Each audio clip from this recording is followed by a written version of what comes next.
আসসালামু আলাইকুম, welcome to my channel Parvez kitchen. Parvez কিচেনে আপনাদেরকে অনেক অনেক অভিনন্দন। আশা করি আপনারা সবাই ভালো আছেন। আলহামদুলিল্লাহ, আমিও ভালো আছি। আজকে আমি আবারও একটা নতুন রেসিপি নিয়ে চলে এসেছি আপনাদের সঙ্গে শেয়ার করব বলে। আর আজকে আমি যে রেসিপিটা আপনাদের সঙ্গে শেয়ার করব সেটা হচ্ছে ব্রেড দিয়ে তৈরি করা মিষ্টি। হ্যাঁ বন্ধুরা, শুনতেও অবাক লাগলো, কিন্তু আজকে আমি তৈরি করা দেখাবো ব্রেড দিয়ে তৈরি করা মিষ্টি। কিভাবে তৈরি করলাম প্রথম থেকে শেষ অবধি থেকে দেখে নিন।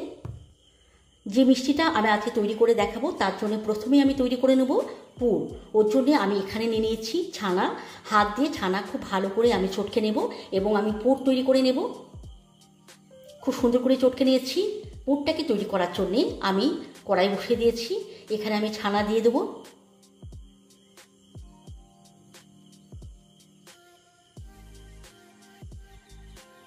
তারপর এখানে আমি দিয়ে দেবো ছোট্ট বাটির 1 বাটি চিনি। চিনির পরিমাণটা বন্ধুরা আপনারা কম বেশি করে নিতে পারেন, মানে যে যেমন মিষ্টি খেতে পছন্দ করেন আপনারা সেরকম করে মিষ্টিটা এখানে ব্যবহার করতে পারেন। চিনি দেওয়ার পর আমি ছানার সঙ্গে খুব ভালো করে নাড়িয়ে নেব এবং এইভাবে আমি পুরটা তৈরি করে নেব।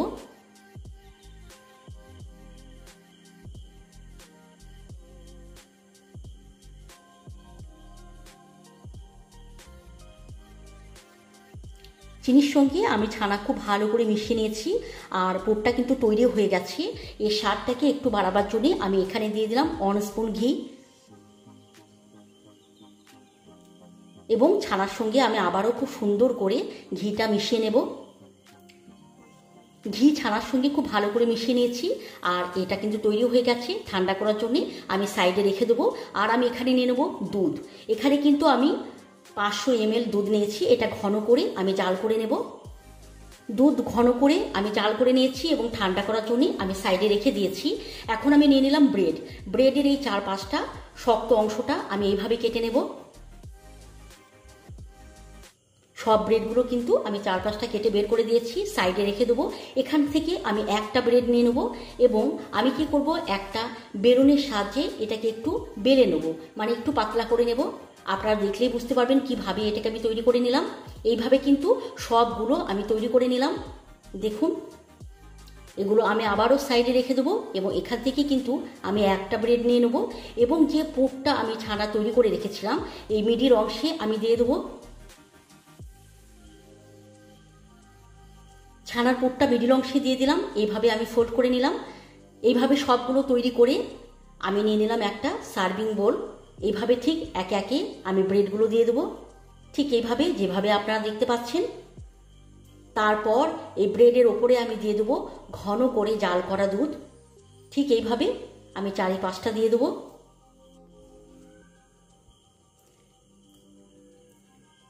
ব্রেডের চারপাশে কিন্তু ঘন করে জাল করা দুধটা আমি দিয়ে দিলাম। এখন আমি এখানে ওপর থেকে দিয়ে দেবো কনডেন্স মিল্ক। এটা কিন্তু মোস্ট ইম্পর্টেন্ট, মানে এই মিষ্টিটাকে সুস্বাদু করার জন্য কিন্তু কনডেন্স মিল্কটা কিন্তু খুবই প্রয়োজন, তাই এটাকে কিন্তু কোনোভাবে স্কিপ করা যাবে না। তারপর আমি আবারও দিয়ে দিলাম ফোল্ড করা ব্রেড, ঠিক এইভাবে।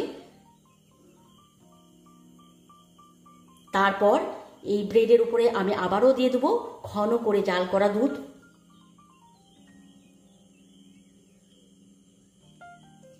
এবং একইভাবে আমি ওপরে দিয়ে দেবো কনডেন্স মিল্ক।